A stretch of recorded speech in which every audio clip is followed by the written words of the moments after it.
I have a question for you. If you had the opportunity to prevent suffering at no comparable sacrifice for yourself, would you have the moral obligation to do so? Why am I asking you that? You might wonder. Well, let me tell you a story. France, 1914. World War I has been going on for a few months. Like many other men, Lucien Berceau, a blacksmith, gets called in to serve in the army. Due to shortages, he is handed a white pair of trousers, while everyone else gets a red pair, which was still used at the time in France. This didn't go unnoticed, of course, and at a later inspection, a lieutenant ordered the sergeant in charge to arrange for the man to get a red pair of trousers.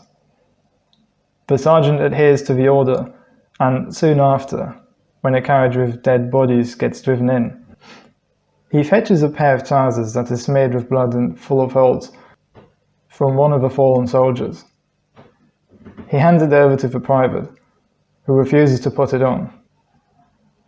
Eventually, the lieutenant hears of this. He himself orders the private to put on the trousers. The order gets refused again.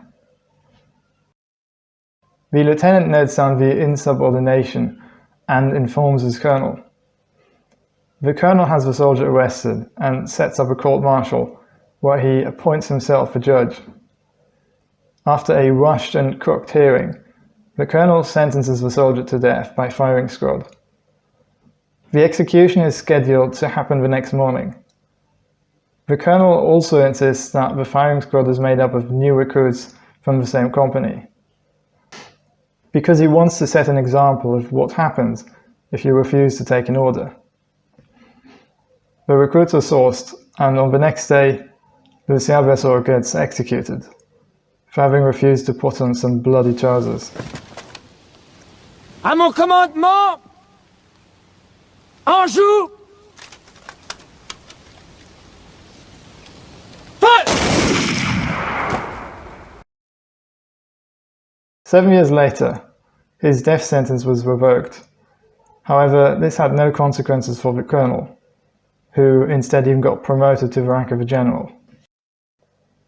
The action of the colonel was nothing short of first-degree murder. It cannot be justified. But how could it have been prevented? First of all, of course, we can't ever allow for a system that gives an individual that much power. The power to legally kill people simply because they don't do as you say.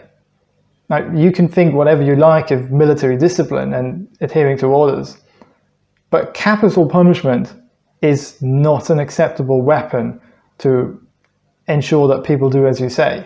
But what can you do if a situation arises anyway? First of all, let me remind you that the only one who wanted to see the execution happen was the colonel. Nobody else wanted to see it.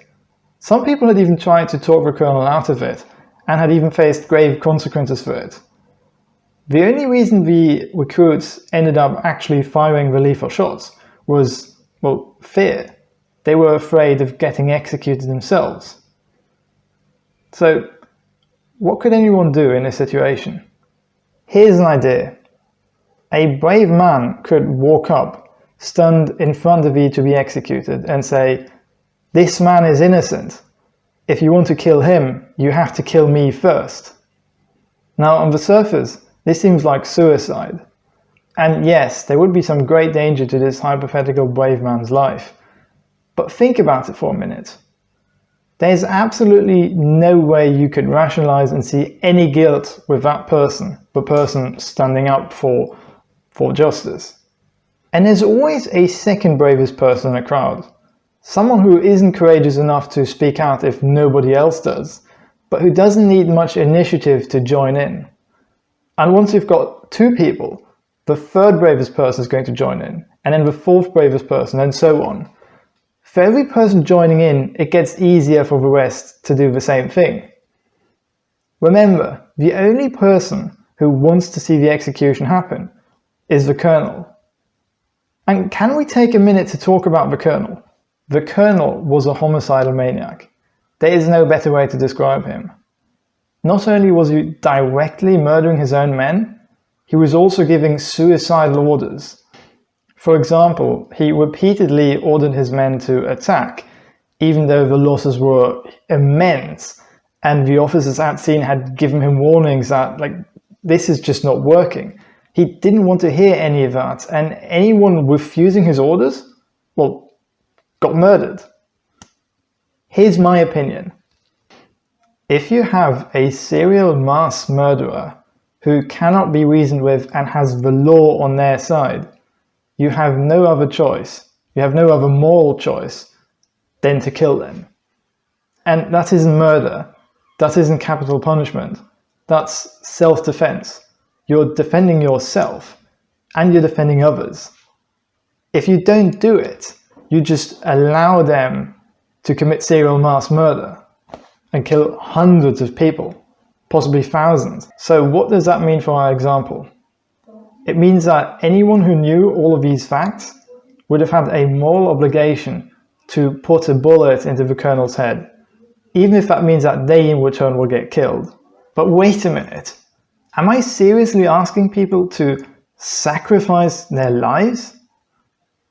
Well, yes. And I understand how much of a demand this is. Barely anyone will ever make good on that moral obligation, and I myself might well become a hypocrite in that situation. But admitting to being a hypocrite is not an argument. Keep in mind, if you don't kill the murderer, they will kill hundreds of innocent people. How do you justify that? How do you justify just allowing it to happen? But surely this isn't a realistic scenario anymore, right? After all, it happened over 100 years ago in a war situation. The law has changed since then, and none of us will ever be in that situation, right? And I sincerely hope that you're right. I hope that none of us will ever be in that situation. But this story still serves as an excellent hypothetical for much less severe everyday situations. And with that said, let me give you a less extreme but nonetheless very real story from my own life. 2 years ago, I visited Dublin on vacation with my brother. One day, as we stepped out of the hostel, I saw a man sawing off a bike lock with a tiny saw.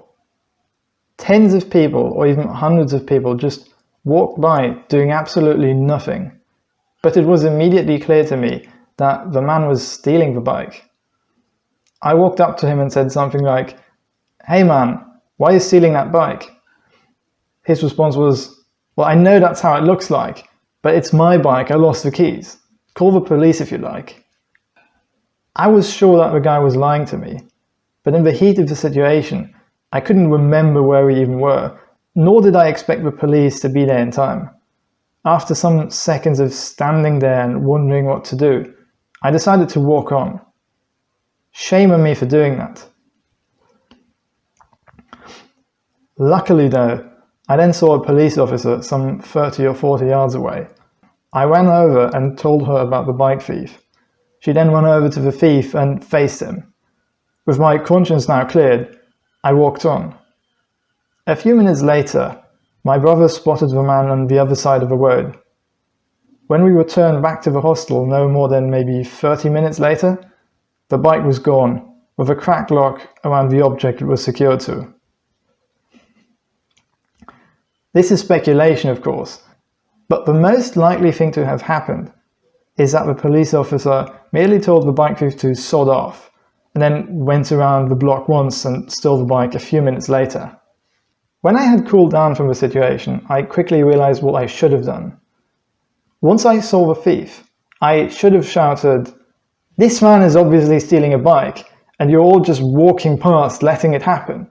You should all be ashamed of yourself," with a loud enough voice that everyone can hear it.